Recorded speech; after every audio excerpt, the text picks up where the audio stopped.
الحمد للہ وحدہ والصلاة والسلام علی من لا نبی بعدہ اما بعد فاعوذ باللہ من الشیطان الرجیم بسم اللہ الرحمن الرحیم یا ایہا الناس اعبدوا ربکم الذی خلقکم والذین من قبلکم لعلکم تتقون صدق اللہ مولانا العظیم۔ محترم سامعین، آج ہمارے درس قرآن کا آغاز سورۃ البقرہ کی آیت نمبر 21 سے ہو رہا ہے، اور آج کا درس قرآن انشاءاللہ سورۃ البقرہ کی آیت نمبر 21 اور 22 پر مشتمل ہوگا۔ سورہ بقرہ سے پہلے سورہ فاتحہ میں ہم نے اللہ تعالیٰ سے یہ دعا کی کہ اہدنا الصراط المستقیم، یا اللہ ہمیں صراط مستقیم پر چلا اور ہمیں ہدایت عطا فرما۔ اللہ تعالیٰ نے سورہ بقرہ میں فرمایا ہدی للمتقین، کہ یہ قرآن کریم یہ سب لوگوں کے لیے ہدایت ہے۔ جس ہدایت کا تم نے سوال کیا ہے قرآن کو پڑھو۔ پھر ہدایت کی بنیاد پر اللہ تبارک و تعالیٰ نے 3 گروہوں کا ذکر کیا، جو سورہ بقرہ کی 3 آیات تھیں ہدی للمتقین کے بعد، الذین یؤمنون بالغیب۔ تو ان 3 آیات میں اللہ تبارک و تعالیٰ نے متقین کا، ایمان والوں کا ذکر کیا کہ جو زبان سے بھی توحید کا اقرار کرتے ہیں، دل سے بھی مانتے ہیں۔ اس کے بعد کی 2 آیات میں اللہ تبارک و تعالیٰ نے ان لوگوں کا ذکر کیا جو زبان اور دل سے انکاری ہیں، یعنی جو پکے کافر ہیں۔ اس کے بعد اللہ تبارک و تعالیٰ نے 13 آیات میں ان لوگوں کا ذکر کیا کہ جو خطرناک گروہ ہیں اور خطرناک قسم کے لوگ ہیں، یعنی منافق، جو زبان سے تو اقرار کرتے ہیں لیکن دل سے وہ انکاری ہیں۔ اور سب سے زیادہ اگر دیکھا جائے، تاریخ اسلام کا مطالعہ کیا جائے، تو جن لوگوں نے اسلام کو نقصان پہنچایا یہ منافقین کا گروہ تھا اور ان کی جماعت تھی۔ تو اللہ تعالیٰ نے ہدایت کی بنیاد پر انسانوں کو 3 گروہوں میں اور 3 جماعتوں میں تقسیم کیا، متقین، مؤمنین، کفار اور منافقین۔ اس سے یہ بات بھی معلوم ہوتی ہے کہ انسانوں کی تقسیم جو نسلی اعتبار سے کی جاتی ہے، قومی اعتبار سے، علاقائی یا لسانی بنیادوں پر، اسلام کے ہاں یہ تصور ٹھیک نہیں ہے، بلکہ اسلام یہ کہتا ہے کہ انسانوں کی صحیح جو تقسیم ہے وہ صرف مذہب کی بنا پر ہے، کہ اللہ تعالیٰ کو ماننے والے وہ ایک گروہ ہیں، حزب اللہ ہیں، جیسے سورہ مجادلہ میں فرمایا،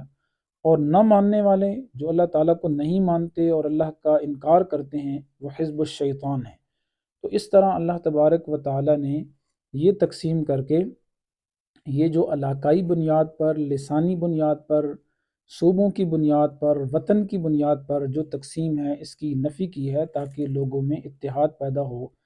اور اس تعصب اور عصبیت کو اللہ تعالیٰ نے ختم کیا ہے۔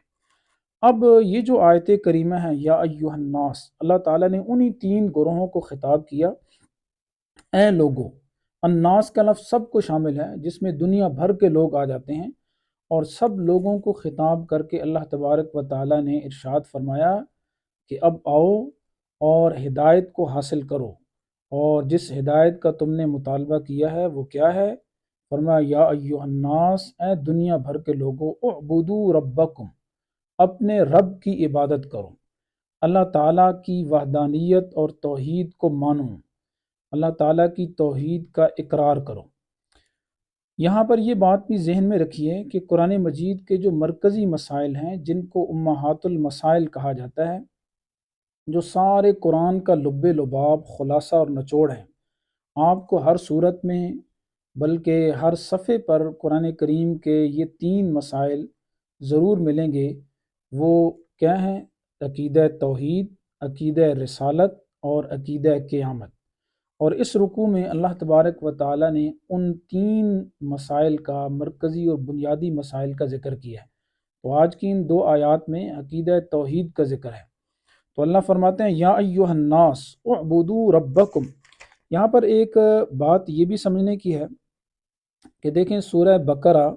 یہ مدنی صورت ہے، یعنی ہجرت کے بعد نازل ہوئی ہے، اور یہ یا ایہا الناس کا خطاب عموماً آپ نے سنا ہوگا اہل علم سے کہ یہ مکی صورتوں کی خصوصیات میں سے ہے کہ وہاں پر آتا ہے، لیکن یہاں تو مدنی صورت میں یا ایھا الناس آ گیا ہے۔ تو بھائی اس کا جواب یہ ہے کہ جتنے بھی آپ ضابطے پڑھتے ہیں یا اصول پڑھتے ہیں، جتنے بھی قواعد ہیں، خواہ وہ فقہی ہوں، صرفی نحوی ہوں، یا اس طرح کے تفسیری قواعد اور ضوابط ہوں، تو کوئی بھی ضابطہ اور قانون کلی نہیں ہے دنیا میں، سوائے ایک ضابطے اور قانون کے، کہ دنیا میں کوئی ضابطہ اور قانون کلی نہیں ہے، بس یہ ایک ضابطہ کلی ہے، باقی کوئی بھی ضابطہ اور قانون کلی نہیں ہے۔ تو فرمایا یا ایھا الناس، اے لوگو، اعبدوا ربکم، اپنے رب کی عبادت کرو، اللہ تعالیٰ کی وحدانیت اور توحید کا اقرار کرو۔ اس پر آگے اللہ نے کیا دلائل دیے؟ دو قسم کے دلائل دیے۔ پہلی دلیل وہ ہے جس کا تعلق ہماری ذات کے ساتھ ہے، جسے دلیل انفسی کہتے ہیں، کہ جس کا ہمارے نفس کے ساتھ اور ذات کے ساتھ تعلق ہے۔ فرمایا الذی خلقکم، جس نے تمہیں پیدا کیا۔ دیکھو اللہ تبارک و تعالیٰ نے تمہیں کیسا خوبصورت بنایا کہ ایک گندے قطرے سے اللہ تعالیٰ نے اپنی قدرت کی اور اپنی کاریگری کی تصویر کھینچی اور اس گندے قطرے سے انسان کو بنایا۔ جیسے ایک جگہ ارشاد فرمایا نا ثم خلقنا النطفة علقة فخلقنا العلقة مضغة فخلقنا المضغة عظاما فكسونا العظام لحما، کہ ہم نے اس گندے قطرے سے ایک جمع ہوا خون اور خون کا ایک لوتھڑا بنایا، پھر اس سے ہم نے کیا ہے ایک بوٹی بنائی، پھر بوٹی کے اوپر ہم نے ہڈی کو چڑھایا، پھر ہڈیوں کے اوپر پھر گوشت کو چڑھایا، اور آخر میں فرمایا فتبارک اللہ احسن الخالقین۔ اللہ تعالیٰ کتنی کیا ہے یعنی خوبصورت بنانے والا ہے، وہ کیسا بہترین مصور ہے کہ جس نے ماں کے پیٹ میں 3 قسم کے اندھیروں میں ایسی اپنی کاریگری اور قدرت کی تصویر کھینچی کہ جب بچہ پیدا ہوتا ہے اور اس دنیا میں آتا ہے تو سب کو دیکھ کر بچوں پر پیار آ جاتا ہے، حالانکہ جس نطفے سے اس کی پیدائش ہوئی ہے اس نطفے سے سب لوگ گھن کرتے ہیں اور نفرت کرتے ہیں۔ یہ اللہ کی قدرت ہے۔ تو فرمایا اپنی ذات میں غور کرو کہ اس نے تمہیں پیدا کیا، والذین من قبلکم، اور صرف تمہیں نہیں پیدا کیا بلکہ ان لوگوں کو بھی پیدا کیا جو تم سے پہلے ہیں، لعلکم تتقون، تاکہ تم اللہ تعالیٰ کے عذاب سے اور اللہ کی گرفت سے بچ سکو۔ تو اے لوگو، اللہ تعالیٰ کی توحید کا اقرار کرو تاکہ تم اللہ تعالیٰ کی گرفت سے اور اللہ تعالیٰ کے عذاب سے بچ سکو۔ یہاں اللہ تعالیٰ کی صفت خلق کا ذکر ہے، الذی خلقکم، کہ جس اللہ نے تمہیں پیدا کیا ہے۔ یہ اللہ تعالیٰ کی صفت خلق اتنی واضح ہے کہ مشرکین مکہ اور کفار بھی اس کے اقراری تھے، وہ بھی مانتے تھے کہ اللہ تبارک و تعالیٰ ہی خالق ہے۔ قرآن کریم میں کئی جگہ پر ارشاد ہے، فرمایا میرے نبی وَلَئِن سَأَلْتَهُم مَّنْ خَلَقَ السَّمَاوَاتِ وَالْأَرْضَ لَيَقُولُنَّ اللَّهُ، اگر آپ ان سے پوچھیں کہ آسمان زمین کو کس نے پیدا کیا ہے تو یہ کہیں گے کہ اللہ نے پیدا کیا ہے۔ تو اس لیے یہاں پر صفت خلق کا ذکر کیا ہے، تو یہ اللہ تعالیٰ کے وجود پر بڑی واضح دلیل ہے۔ یہاں پر حافظ ابن کثیر رحمہ اللہ تعالیٰ نے 3 واقعات نقل کی ہیں، میں مختصراً ان کا ذکر کرنا چاہوں گا۔ ایک واقعہ امام ابو حنیفہ رحمہ اللہ سے متعلق ہے کہ ان سے پوچھا گیا کہ اللہ تعالیٰ کے وجود پر آپ کے پاس کیا دلیل ہے؟ تو ان کا جب ایک دفعہ دہریوں کے ساتھ مناظرہ ہوا، تو دہری یعنی جو لوگ خدا کی ذات کے منکر ہیں، تو آپ وہاں پر دیر سے پہنچے، تو جو دہری تھے انہوں نے کہا کہ مسلمانوں کا امام دیر سے آیا ہے، لگتا ہے وہ ہمارے ساتھ مناظرہ کرنے سے گھبرا گیا، ڈر گیا ہے، اور انہوں نے امام صاحب سے یہ سوال کیا کہ آپ کے پاس اللہ کے وجود پر کیا دلیل ہے؟ تو امام اعظم ابو حنیفہ رحمہ اللہ نے فرمایا کہ اصل میں گھر سے نکلا، دریا کے کنارے پر پہنچا، وہاں پر کشتی موجود نہیں تھی، میں نے دیکھا کہ ایک عجیب واقعہ میرے ساتھ پیش آیا کہ وہاں جنگل کے درخت کٹے، پھر ان کے پھٹے بنے، پھر ان سے تختے بنے، پھر خود بخود وہ جڑ گئے اور ایک کشتی تیار ہو گئی، پھر میں اس کشتی میں بیٹھا، وہ خود بخود مسافروں کو لے کر چل پڑی اور خود بخود اس نے کرایہ وصول کرنا شروع کر دیا اور دوسرے کنارے پر مجھے پہنچایا۔ تو یہ ایک عجیب واقعہ دیکھ کر تو مجھے حیرانگی کا اظہار ہوا۔ تو سب لوگ جو وہاں پر موجود تھے دہریے کہنے لگے مسلمانوں، ہم نے تو سنا تھا کہ تمہارا امام اعظم ہے، اور یہ تو کوئی احمق اور بے وقوف لگتا ہے، بھلا یہ کیسے ہو سکتا ہے کہ درخت خود بخود کٹیں، پھر ان کے پھٹے بنیں، تختے بنیں، جڑیں، کشتی بنے، خود بخود چلنا شروع ہو جائے اور مسافروں سے کرایہ وصول کرنا شروع کر دے؟ تو امام صاحب نے فرمایا کہ احمق میں نہیں ہوں، احمق اور بے وقوف تم لوگ ہو، کہ اگر ایک کشتی بغیر چلانے والے کے نہیں چل سکتی، بغیر بنانے والے کے نہیں بن سکتی، تو کیا یہ کارخانہ قدرت، یہ اتنا بڑا اتنی بڑی دنیا اور اتنا بڑا نظام یہ بغیر کسی چلانے والے کے چل رہا ہے، تو حافظ ابن کثیر رحمہ اللہ نے فرمایا کہ فَأَسْلَمُوا عَلَى يَدَيْهِ، کہ وہ سب کے سب کیا ہے، امام اعظم ابو حنیفہ رحمہ اللہ کے ہاتھ پر مسلمان ہو گئے۔ تو اس لیے کوئی بھی چیز خود بخود نہیں بنتی۔ مولانا روم رحمہ اللہ تعالیٰ نے ایک فارسی کا شعر لکھا ہے کہ ہیچ چیز خود بخود چیزیں نہ شد، کہ کوئی بھی چیز خود بخود چیز نہیں بنتی۔ ہیچ آہن خود بخود تیغے نہ شد، لوہا جو ہے وہ خود بخود تلوار نہیں بنتا، بلکہ لوہا جب کسی کے ہاتھ میں جاتا ہے تو پھر وہ تلوار بنتا ہے۔ اور پھر مولانا روم فرماتے ہیں مولوی نہ شد مولا روم تا غلام شمس تبریز نہ شد، کہ مولوی جو ہے نا، دیکھو میں جو مولوی بنا ہوں تو ایسے نہیں بن گیا، اگر میں نے شمس تبریز رحمہ اللہ تعالیٰ کی جوتیاں سیدھی نہ کی ہوتی تو شاید میں مولوی نہ بنا ہوتا۔ تو اس لیے کوئی بھی چیز خود بخود نہیں بنتی۔ یہاں پر حافظ ابن کثیر رحمہ اللہ نے ایک دوسرا واقعہ یہ بھی نقل کیا کہ امام شافعی رحمہ اللہ تعالیٰ سے پوچھا گیا کہ آپ کے پاس اللہ تعالیٰ کی وجود پر کیا دلیل ہے؟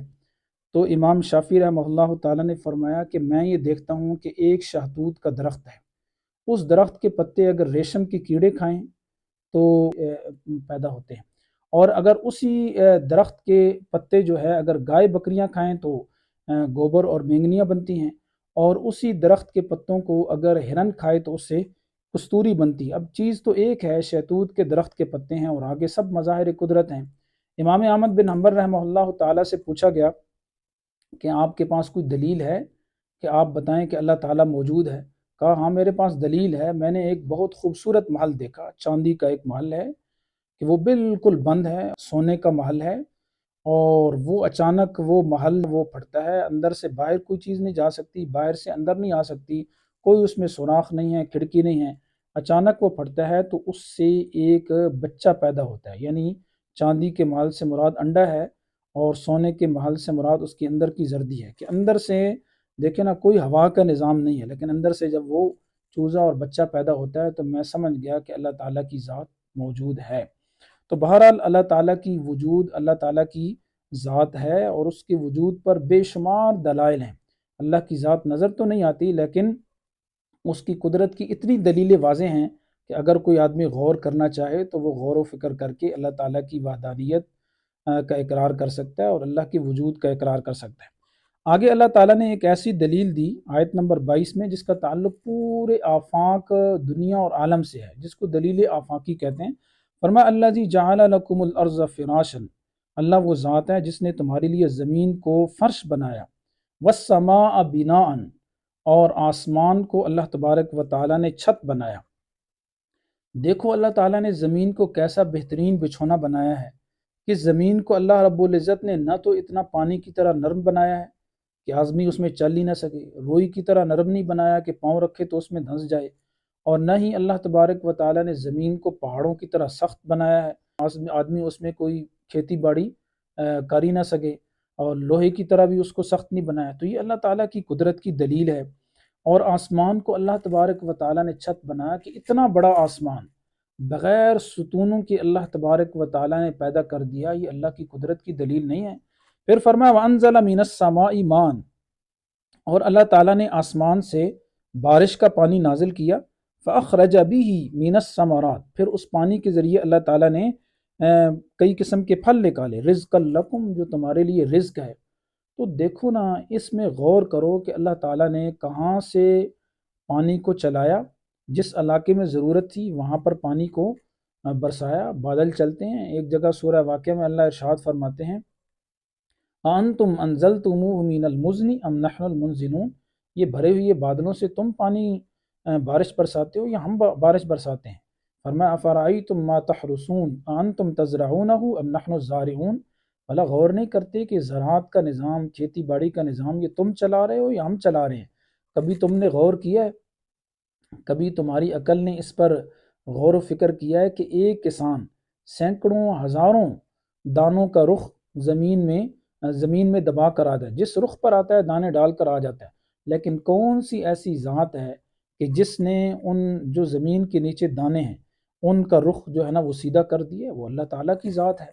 تو اللہ تعالیٰ کی قدرت کی بے شمار دلائل ہیں۔ تو اللہ تعالیٰ نے ان دو آیات میں فرمایا دیکھو نا تمہارا خالق کون ہے، تمہیں کس نے پیدا کیا، تم سے پہلے لوگوں کو کس نے پیدا کیا، کس نے تمہارے لیے زمین کو فرش بنایا، کس نے تمہارے لیے آسمان کو چھت بنایا، کس نے تمہارے لیے آسمان سے بارش کا پانی نازل کیا، پھر کس نے بارش کے پانی سے تمہارے لیے پھل پیدا کیے، سبزیاں اگائیں۔ تو یہ ساری ذات جو کام کرنے والی ہے، تو آگے فرمایا فلا تجعلوا للہ اندادا، تو اللہ تعالیٰ کے ساتھ کوئی ند اور شریک نہ بناؤ۔ جب یہ سارے کام کرنے والی ذات اللہ کی ہے تو پھر یہ مانو نا کہ عبادت کے لائق بھی اللہ ہے، سجدے کے لائق بھی اللہ ہے، نظر نیاز کے لائق بھی اللہ ہے، پھر داتا بھی وہی ہے، پھر وہ پالن ہار ہے، پھر وہ محیی اور ممیت ہے، پھر وہی زندگی اور موت کا مالک ہے، وہی کھری قسمتیں کھوٹی اور کھوٹی قسمتیں کھری کرنے والا ہے، وہی مشکل کشاں اور حاجت روا ہے، وہی داتا ہے اور وہی بگڑی بنانے والا ہے، وہی اولاد دینے والا ہے، وہی ایسی ہستی ہے کہ جو ساری کائنات کا نظام چلا۔ تو محترم سامعین، یہ عقیدہ توحید ایسا عقیدہ ہے کہ اگر کسی کے دل و دماغ میں یہ عقیدہ رچ بس جائے تو یہ عقیدہ آدمی کو بے خوف بنا دیتا ہے، یہ آدمی کے دل و دماغ سے خوف کو ختم کر دیتا ہے۔ اس لیے کہ جب آدمی یہ عقیدہ رکھتا ہے کہ میرے نفع اور نقصان کا مالک صرف اللہ ہے، زندگی موت کا مالک صرف اللہ ہے، تو پھر جب اس کے دل دماغ میں یہ عقیدہ بیٹھ جاتا ہے نا، پھر وہ ساری دنیا کو للکارتا ہے قل ادعوا شرکاکم ثم کیدون فلا تنظرون۔ تو اگر کسی کے دل میں عقیدہ توحید نہیں ہوگا پھر وہ در در پر جھکے گا، ہر بت سے ڈرے گا۔ تو اس لیے عقیدہ توحید ہمیں یہ سکھاتا ہے کہ خوف کے جو بت ہیں ان کو توڑ دو، ان کو ختم کر دو، سوائے اللہ کی ذات سے اللہ کی ذات کے کسی سے خوف نہ رکھو۔ کوئی کچھ بھی نہیں کر سکتا، تمہارا کوئی بال بھی بیگا نہیں کر سکتا اللہ تعالیٰ کی مشیت اور چاہت کے بغیر۔ تو اللہ نے فرمایا فَلَا تَجْعَلُوا لِلَّهِ أَنْدَادًا، سو اللہ کا ند اور شریک نہ بناؤ، وَأَنْتُمْ تَعْلَمُونَ، درا حال ہے کہ تم جانتے ہو۔ تو اللہ تبارک و تعالیٰ نے ان دو آیات میں عقیدہ توحید کو ذکر کیا۔ پہلے ایک قسم کا دعویٰ تھا اعبدوا ربکم، کہ اللہ تعالیٰ کی وحدانیت اور توحید کا اقرار کرو، پھر اس پر دلیل دی جو ہماری ذات کے متعلق ہے، پورے آفاق اور دنیا کے متعلق ہے